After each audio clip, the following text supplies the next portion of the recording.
Primary school कितने बंद किए हैं आपने? जहां से बच्चे की शिक्षा की यात्रा शुरू होती है, वो इसीलिए बंद किए हैं आपने कि पिछड़े, दलित और गरीब के वर्ग के परिवारों के बच्चे पढ़ लिख न जाएं। शिक्षा जैसे गंभीर विषय के संबंध में अखिलेश जी को बोलने का कोई भी अधिकार नहीं है। जिन्होंने अपने बयान में ये स्वीकार किया है कि बच्चे परीक्षाओं में नकल करके ही पास होते हैं, वे उनका स्वयं का ये कहा हुआ बयान है, वे बच्चों के भविष्य के साथ खिलवाड़ करने के प्रयास ना करें। उत्तर प्रदेश में बेसिक शिक्षा विभाग के सरकारी स्कूल बंद होने के सपा अध्यक्ष अखिलेश यादव के आरोपों का अब मंत्री संदीप सिंह ने पलटवार किया। सपा अध्यक्ष अखिलेश यादव ने सदन में सरकारी प्राइमरी स्कूल बंद होने का दावा करते हुए सवाल उठाया। प्राइमरी स्कूल कितने बंद किए हैं आपने? जहां से बच्चे की शिक्षा की यात्रा शुरू होती है। एक गरीब परिवार का बेटा, बच्चे कहां से पढ़ करके निकलते हैं? सबसे पहले प्राथमिक शिक्षा सरकारी स्कूलों से पढ़ करके निकलते हैं। हमारे बहुत सारे माननीय सदस्य होंगे, वो उन्हीं प्राथमिक विद्यालयों से पढ़ करके आज इस सदन तक पहुंचे होंगे। आपने सबसे पहले स्कूलों पे हमला किया और प्राइमरी से लेकर के नौकरी तक पे आपने हमला किया है। युवाओं के भविष्य पर आपने चोट पहुंचाने का काम किया है। और जो प्राइमरी स्कूल जो आपने बंद किए हैं, वो इसीलिए बंद किए हैं आपने कि पिछड़े, दलित और गरीब के वर्ग के परिवारों के बच्चे पढ़ लिख न जाएं। क्योंकि आज भी अगर हम देखते हैं प्राइमरी स्कूल में कौन पढ़ने जा रहा है?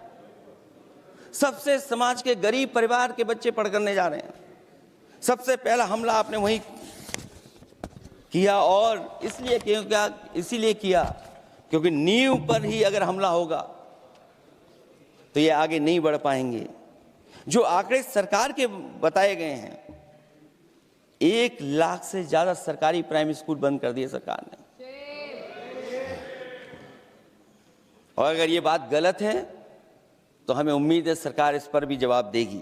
हालांकि अखिलेश यादव के इन आरोपों पर बेसिक शिक्षा मंत्री संदीप सिंह ने वीडियो जारी करते हुए जवाब दिया। उन्होंने कहा कि यूपी में प्राइमरी स्कूल बंद नहीं है। अखिलेश यादव ये अनर्गल बयान देना बंद कर दें।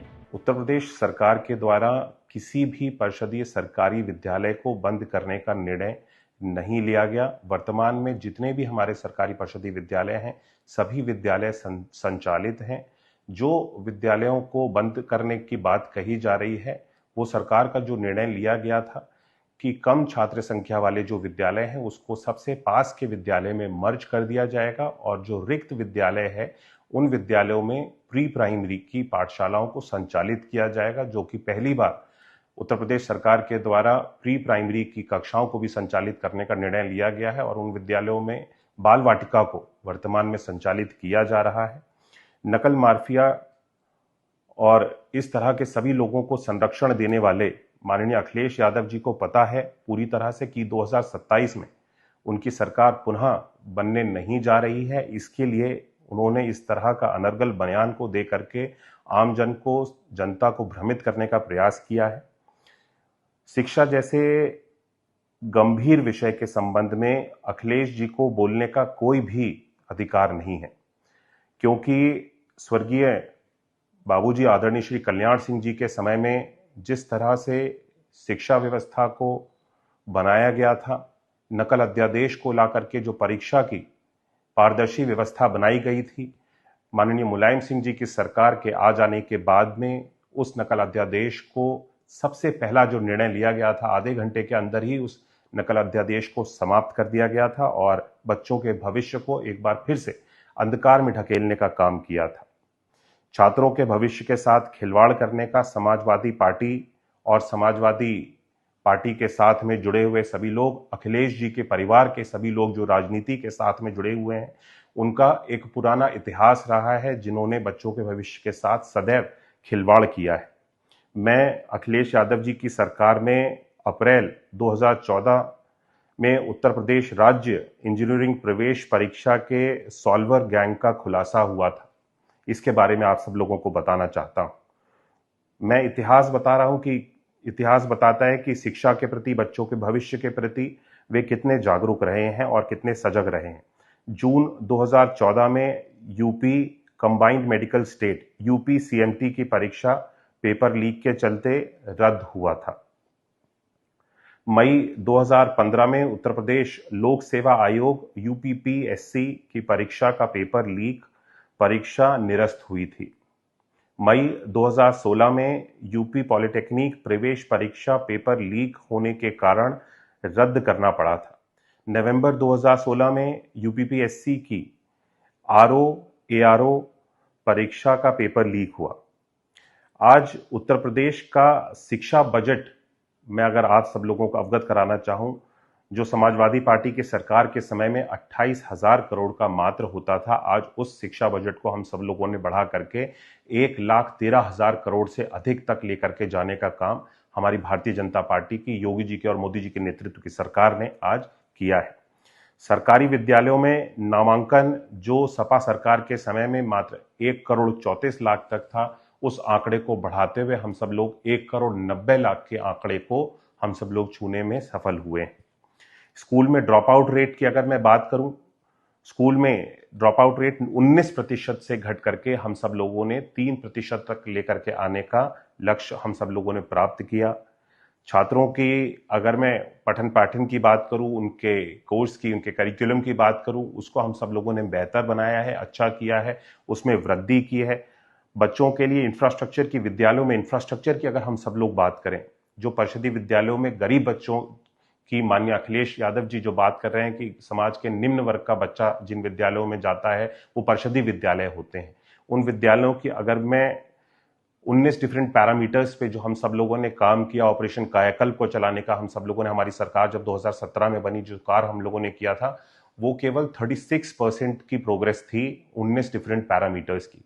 उस पर हम सब लोगों ने काम करते हुए आज 97% तक उन 19 डिफरेंट पैरामीटर्स को लेकर के जाने का काम हमारी सरकार ने किया है और उन गरीब परिवारों के बच्चों के भविष्य को और बेहतर बनाने का काम हमारी सरकार कर रही है और निरंतर करती रहेगी।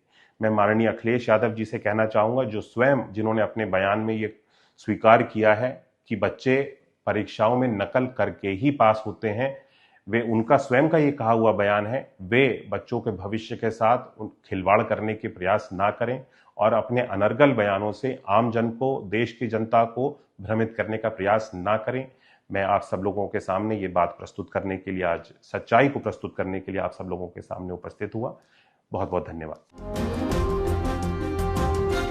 पवन जी, एक बात होती है, क्या आपको कभी ऑफर नहीं आया बीजेपी की तरफ से? बहुत बार आया। कैसा आया? क्या ऑफर आया? हमने बताया था राष्ट्रीय अध्यक्ष जी को। आया। किस तरह का ऑफर आया? मतलब सब आया, विधायक, मंत्री सब आया। जानते हैं, ये भी घटना बता दें आपको, हम, मेरे पिताजी, जैसे मैंने राजनीति शुरुआत की तो मेरे पिताजी कभी नहीं चाहते थे, लेकिन जब मैंने राजनीति में मैं प्रवेश कर गया, लखनऊ डिस्ट्रिक्ट उपाध्यक्ष हो गया, तो ये भी बहुत महत्वपूर्ण घटना है। नेताजी का फैजाबाद आगमन था, तो मैंने कहा कि आपको मेरे घर चलना। कहे हाँ चलेंगे तुम्हारे घर। मैं जेल से छूट के आया था, वही मेरे ऊपर गैंगस्टर और सारे मुकदमे दर्ज हुए थे बहन जी की सरकार में, उसके बाद मैं छूट के आया था। तो मैंने कहा आपको मेरे घर चलना। कहे चलेंगे। नेताजी मेरे घर आए, अंगूरीबाग कॉलोनी में। मेरी माता जी ने खाना बनाया था। नेताजी ने, जो मेरी माता जी ने बनाया था, पूड़ी सब्जी, दही कचौड़ी, दही बड़ा जो था सब खाया। नेताजी ने बैठ के पूरा आराम से सब खाया और खाने के बाद कहा कि और कुछ बना है? तो हमने मम्मी बुलाया अपनी माता जी को, तो उन्होंने पूछा क्या नाम है आपका? कहने मेरा नाम गीता। कहने बताइए कुछ और बना है? कहने जो बना था सब खिला दिया। फिर उन्होंने, मेरी माता जी ने कहा नेताजी से, ये पढ़ते लिखते नहीं है, क्या होगा इनका?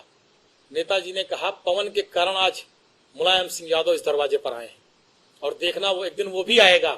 आज मेरे आने पे डीएम कप्तान बाहर खड़े हैं, एक दिन पवन भी आगे जाएगा, डीएम कप्तान भी बाहर खड़े होंगे, पवन बड़ा आदमी नेता बनेगा। और मुझे नेताजी ने बनाया, उस स्थान पे पहुंचाया।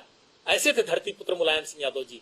तो उसी दिन से मेरी माता, पिता, मेरे पूरा परिवार का एक लगाव है नेताजी के परिवार से। जब ये सब बातें आई कुछ लोगों ने कि भाजपा वाजपा ये सब, तो मेरे पिताजी ने तुरंत मुझको फोन किया, कहा जीवन में भूल न करना, जीवन में गलती न करना। ये चीजें मेरे पिताजी ने बहुत सख्ती से मुझसे बात कही थी, मैं बहुत ईमानदारी से आपसे कह रहा हूं।